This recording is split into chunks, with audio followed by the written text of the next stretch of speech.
day, everyone. My name is Geisha Gonzalez, and I am the Deputy Director for Policy Partnership at the Digital Forensic Research Lab at the Atlantic Council. Today, I am joined by the wonderful Professor Ilaria Capua, who is a virologist, a former member of the Italian Parliament, and the director of the One Health Center of Excellence at the University of Florida.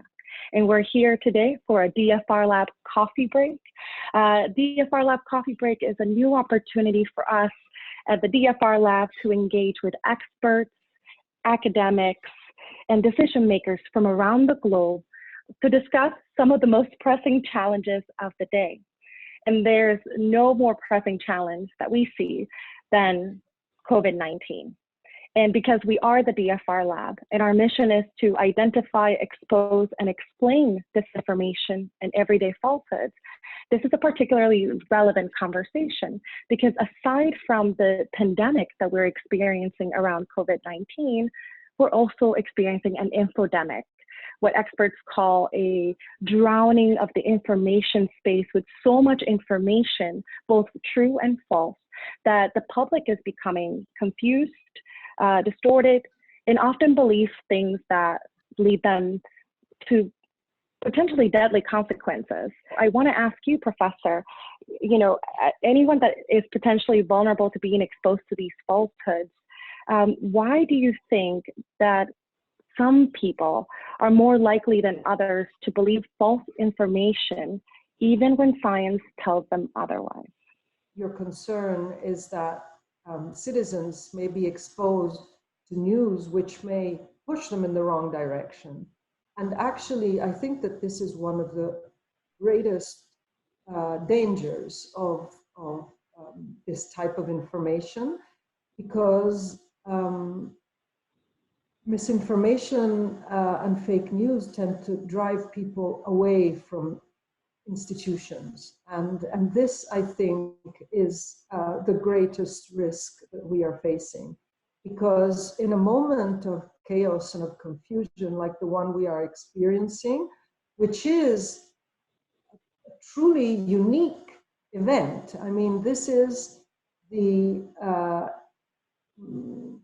endemization of a virus of animal origin in the human population, which is a big deal. It doesn't happen very often, and it is a spillover effect which does not only have effects on the species it spills over into, but into a whole series of other issues that are linked to the complex system we are operating in.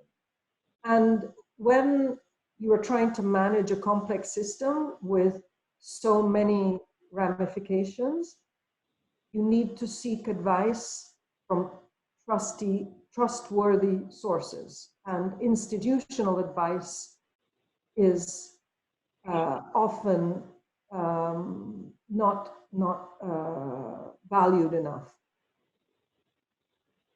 And that's certainly true, right? Who do we trust? Who are the trusted sources? I do think that also varies country by country, and we're seeing how some of those things manifest themselves and how citizens are actually reacting to, in particular, stay-at-home orders and deeply understanding what does it mean to flatten the curve.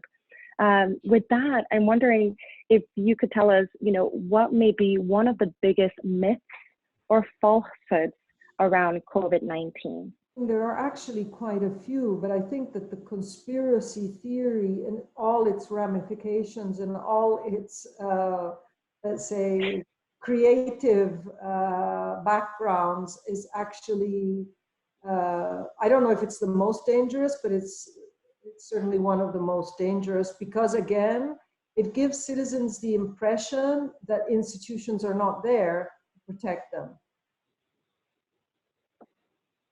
In the long-term scenario, what do you think would be the most serious consequence of these false narratives? Is it just a complete distrust of institutions and perhaps an escalation of the crisis, or is there something else that we should be looking out for?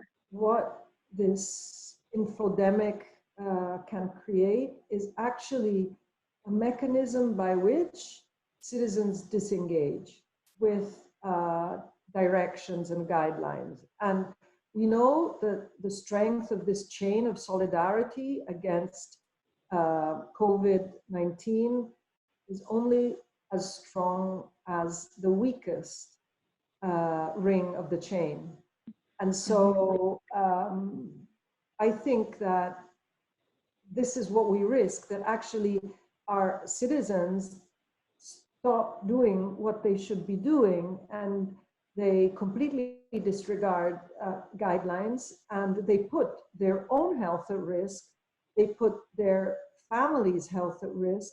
But what they do really is they are careless of their health system, because by putting yourself at risk, you are actually demanding that your health system picks up situations which it could have avoided if you only respected the guidelines. And so this is why fighting COVID is actually the biggest exercise of collective solidarity we are all asked to participate in.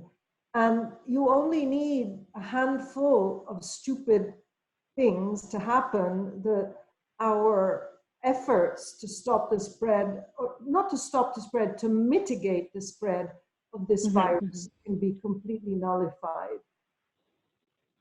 Yes. And Professor, you know, you yourself have been a victim of the fake news, falsehoods machine. And you have appealed to the scientific community to fight against populism and disinformation regarding health and research. What lessons can you offer to those that are in the front lines trying to educate the public right now?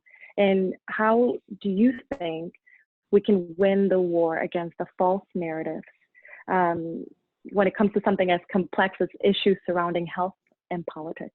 So I actually think that this pandemic, which obviously is a catastrophe and carries with it a lot of negative energy and a destructive energy, also carries with it generative energy. And we can take lots of opportunities from this moment of crisis. And one of them, which I am very engaged with, is actually getting stakeholders and citizens to be more engaged with science, because now everybody is curious about what a swab is, what an antibody is, what a serological test is, what a comorbidity means, because it actually touches them.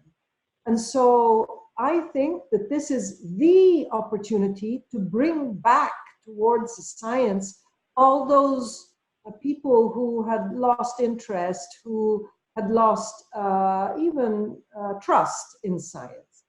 And for this reason, we have at my center a series of initiatives which are to bring back people towards science. And one of these, which I would really like for you to put on your website, at least as long as this interview is around, yes, is a video, an inspirational video that we developed together with Andrea Bocelli on one of his songs to make people understand that there's a lot of passion behind science. There's determination, there's inspiration, there's tears, there's joy.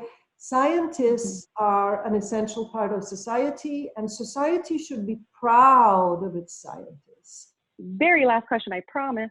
How do you take your coffee? I take Italian coffee. Every morning, 2 shots of espresso coffee. Perfect. Thank you again for joining us. It's been such a lovely pleasure to speak with you.